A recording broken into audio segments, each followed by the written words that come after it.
I'm Kim Strobel, and this is She Finds Joy. I've known what it's like to feel knocked down by life, my friend, questioning my worth and wrestling with fear and self-doubt. But what I've learned is that inside every adversity lies the seed of something greater. What grew from that struggle was a mission to help others rise, face the hard stuff, and step fully into their own version of greatness with joy and happiness leading the way. I'm a truth-telling, real-talk happiness coach who believes in giving you zero fluff, no BS advice, just the tools and mindset shifts that actually move the needle. Welcome to the space where small steps lead to big joy. Hey everyone, thanks for being here today and thanks for following the She Finds Joy podcast. Thank you for sharing it with your friends. I love seeing the feedback that's all coming in. I've been on the road giving keynotes to schools, to businesses, to organizations. I did one for the FBI recently, Five Guys Burgers, and it's been thrilling to be out there. But a lot of that at times can also be overwhelming to me. And so in today's topic, I want to talk to you a little bit about just reflecting on our life. Do you ever take the time to just reflect on where you are right now in your life? I know that last year I turned 50. I'm 51 now. And I really took this deep dive into what are the transitions that I saw happening to me as a woman, as a 50-year-old woman, and what had those kind of looked like throughout the decades? And what have I learned?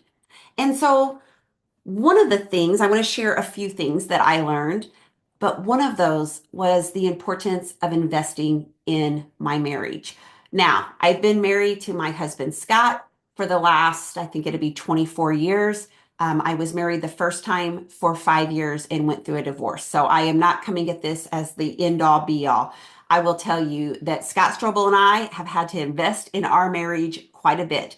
It is remarkable. It is one of the biggest blessings of my life, but it is also the thing that we've both had to work really hard at over the years. And we were very lucky. We had an amazing therapist who we did not hesitate to reach out to early on that I think saved us in a lot of ways.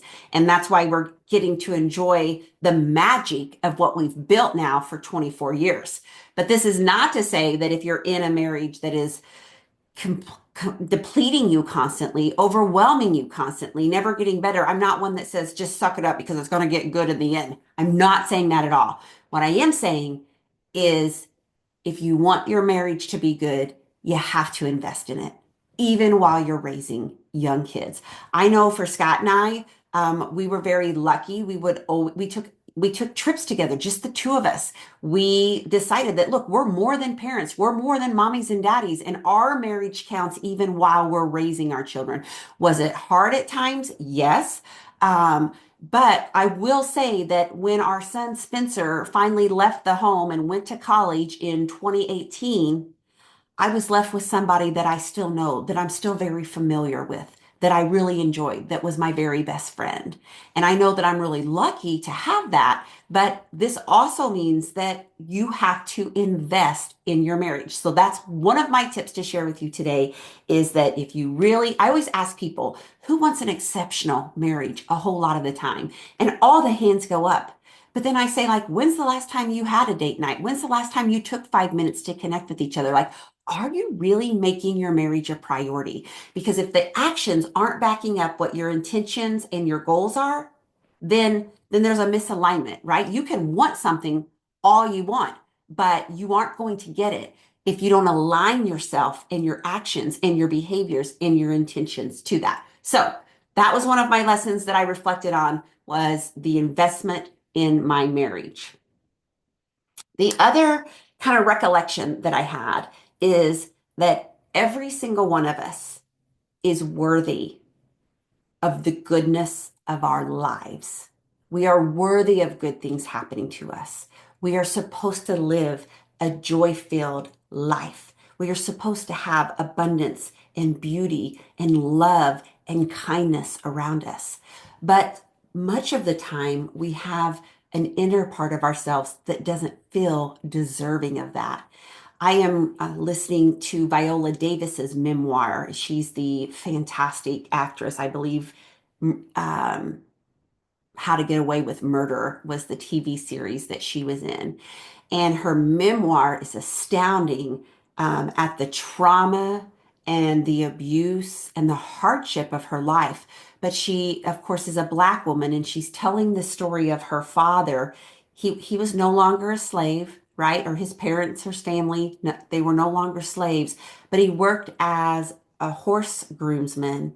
And she would say that when the horse trainer or the owner of the horse would come in, she would watch her daddy just start to do four or five things at a time, just going crazy, trying to overcompensate for his work on the horse in front of the white man horse owner.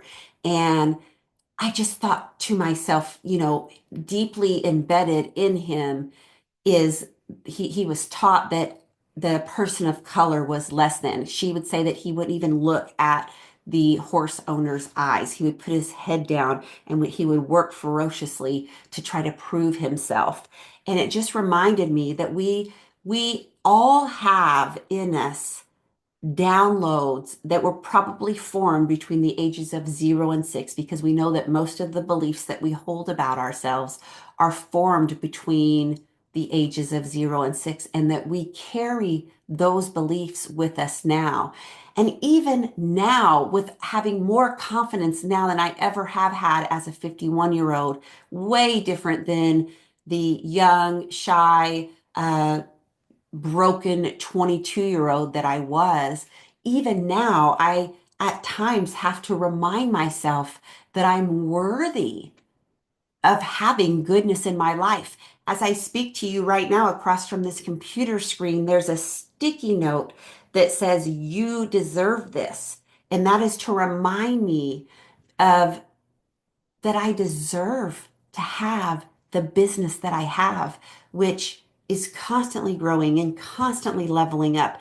And sometimes when it levels up, I get scared that it's all going to go away, or that I'm not as good as what I really portray myself to be, or that I'm not deserving of all that's coming at me. And so I had to write myself a sticky note that said, "Kim Strobel, you are deserving of this, and this is your visual reminder."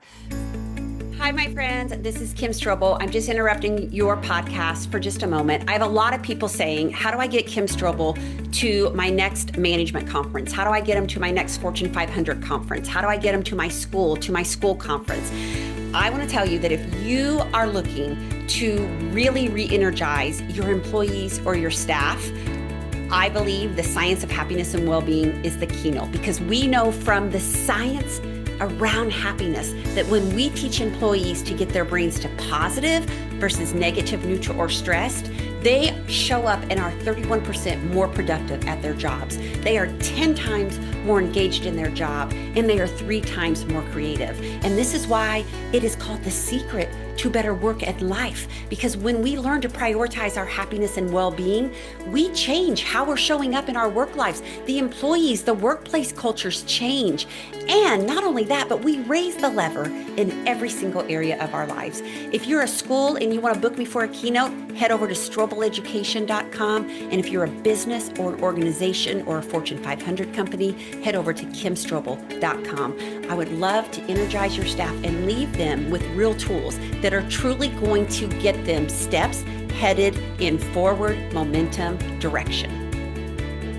So that was another of my lessons, was understanding, folks, that just the deep recesses of who you are, regardless of your mistakes, regardless of where you went wrong in life, you are all born with the divine light. You are all worthy of goodness. And many times that goodness starts with loving ourselves. So that was my second tip. The first one was invest in your marriage. If you have a marriage, if you have a partnership, you don't have to. My friend Dixie is one of the happiest people I know. She's divorced. She's best friends with her husband, Bill, and she loves life and never wants a husband again. She has a very full life. So I'm just saying, if you have a spouse, invest in that spouse if you want that relationship to feel good now and years later, regardless of what stage you're in. And then the second one that we just talked about is understanding that you are truly deserving of goodness in your life. And there's this quote that says, the world can only give you the amount of value back that you give yourself. And so if you don't value yourself, if you don't value your time, if you don't value your skill set, your expertise, your contribution, then the world can never show you that back. So it starts with you. All right. The third thing that was powerful to me was taking care of your body. And I plan to do many, many, many episodes on this. Most of you who know me, you know that exercise is simply a part of who I am, that every single day I'm going to move my body. I'm either going to go out and take my run, I'm going to do my weightlifting in the basement, I'm going to do my cardio workout in the basement, but every single day I'm going to do my run. And what's really interesting is a lot of people say, you're such an extremist, Kim. I'm an extremist because so many people are not moving their body. Folks, I got to tell you, this is how you will feel good in your 40s, your 50s, your 60s, and your 70s. You have to make time to prioritize yourself and move your body. Exercise changes the mitochondria of your cells. Exercise gives you an extra 7 years of your life. For every hour that you exercise, you buy yourself 3 hours of life. Okay. And that accumulates to 7 years. And in fact, you actually look 7 years younger when you have an exercise routine. Now, I can hear some of you right now, Kim Strobel, you don't know my life. I barely have time to breathe. I can't even make it to the restroom to pee. My day is, from the get-go, I'm packing kids' lunches. I'm getting them in the car. I'm taking them to school. I'm doing my job. I'm taking them to soccer practice. I'm doing the laundry. I'm doing the groceries. We got a lot to unpack and all of that. But what I want to say to you is that this is about loving yourself enough. So we're going to go back to that second principle, loving yourself enough, knowing you are deserving of it, to allocate some time. And here's one activity that I want to do right now with you. I want you to get your phone out and I want you to go to your settings app. I'm not doing this to shame you. I'm not doing this to blame you. I'm doing this because we must bring light to where we are spending our time. And if we're choosing activities that drain us or that fuel us. And many times, Kim Strobel, she spends time with activities that drain her. So this is the work I'm doing on myself too. But this particular activity relates to you moving your body in some way. 30 minutes a day. First of all, it's one of the top 5 happiness habits, so it's going to elevate your happiness levels, okay? Second of all, I don't care what you do. You don't have to be a runner like me. You can do Pilates, you can do yoga, you can dance, you can walk, you can stretch, you can lift weights, but you have to move your body, folks. This is one of the most important things that you must make time for. So, all of you who are fighting with me right now, who are saying, Kim Strobel, I do not have time for this, get your phone out because here's what I want you to do. I want you to go to the settings app. So click on settings on your phone. Looks like this if you're watching, right? Go to the settings app. Some of you are like, oh God, I'm not going to do this. I know what she's doing. She's setting me up. And I want you to scroll down to, oh, it's way down now. It's about, geez, it's probably the 14th one down. Okay, you'll see notifications, sounds, focus, and then you're going to see screen time. And I want you, if I can get it with the light, I want you to hit screen time right there. Now stay with me. Again, I'm not doing this to blame you. I'm doing this for self-awareness. If you go to screen time, it's going to show you a daily average. Okay? My daily average says 5 hours and 29 minutes. But if I click on that graph where it says see all app and website activity, I want you to click on it. Now it says today you've had 3 hours and 22 minutes on your phone, Kim. Now what I want you to do is under that graph, scroll up and it's going to, I'm embarrassed, folks. It says I spent 46 minutes on Facebook today. I'm going to tell you right now, that is a draining activity, not a fueling activity. I spent 23 minutes on Voxer. That's talking to my team. So that's work. I've spent 15 minutes on my email app on my phone. I've spent 15 minutes text messaging and on and on and on and on. Folks, if you look at that, it's going to show you where you're spending your time. Now, the reason I want you to see this is if you're telling me, Kim, I do not have time to exercise, but you're spending 45 minutes, an hour, 2 hours, 3 hours on Facebook, Instagram, TikTok, then I want you to see that it's not that you don't have time to move your body. It's that you're choosing to do other activities than the activity that would fuel you, the activity that would raise your happiness levels, the activity that literally changes the mitochondria of your cells, your vitality, how you feel in this life. And so, again, this is not to lay blame. We don't know better. We don't do better until we know better. I do this activity so much of the time when I'm keynoting because I tell people, look, time is a social construct. And many times we make excuses for not being able to do the things that make our life a little bit better. And exercise is one of them. For me personally, I have a dopamine addicted brain. I am an addictive type of person, okay? So for me, I knew that I was spending time on social media apps, doing my posts to Facebook and Instagram, and most of the time they're business posts, but still, like, it's post. And then I'm checking it to see how many likes it gets. So I actually set up screen time. And this is what you can do, folks, to get some of your time back. You're going to go to that settings app and you're going to create screen time limits. And you can click exactly which apps you want to have a limit on. So for example, I clicked LinkedIn, Facebook, and Instagram. And I said, look, you give yourself whatever, 41 minutes a day to be on that, or 27 minutes a day. And what it does is it gives you a 5-minute reminder and says, look, you've almost used your allocated time. So you get to make a decision if you want to ignore this today or if you want to adhere to what you committed to what you promised yourself. And when you start to create those limits in your life, it helps you become more aware and go, look, I told myself I'm not going to spend that much time on social media so that I can go take my 15-minute walk or go down to my basement and do an exercise video, whatever it might be. It's simply knowing, folks, that we are responsible for ourselves and we have to continually ask ourselves, are we choosing things that drain us or are we choosing things that fuel us? Okay, those are just 3 of my big tips. Those were some of my ahas as I transitioned from 50, or actually from 49 to 50, but I'm 51 now.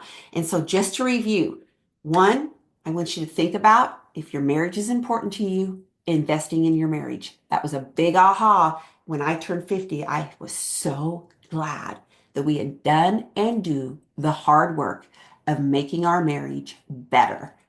The second thing is understanding that you are good, you are worthy of goodness in your life. You are a worthy human being of being blessed beyond extraordinary in this life. But it starts with you understanding that and loving yourself. And thirdly, get your body moving. Let's choose activities that fuel us rather than drain us. Those are your 3 quick tips today. I want to make this podcast episode short. I want you to share this episode with a friend, forward it to them, copy the link. Let's get the conversation going. I'll see you next time. Thank you so much for joining me on the She Finds Joy show today. I'm truly honored that you chose to spend your time here with me, my dear friend. If this episode brought you encouragement or a fresh perspective, I would be so grateful if you took a moment to leave a review. Just head to kimstrobel.com/review And what it does is it helps more people find these important conversations. Don't forget, you can also subscribe to the show so you never miss an episode. Thank you again for listening in. I am so very grateful, my friend, to walk this journey with you. I also want to encourage you to share this episode with everybody in your life you care about. We all need encouragement and real talk. Thank you for listening and watching. I believe in you for being able to create a life that feels good from the inside out. Remember, you are deserving of joy and happiness.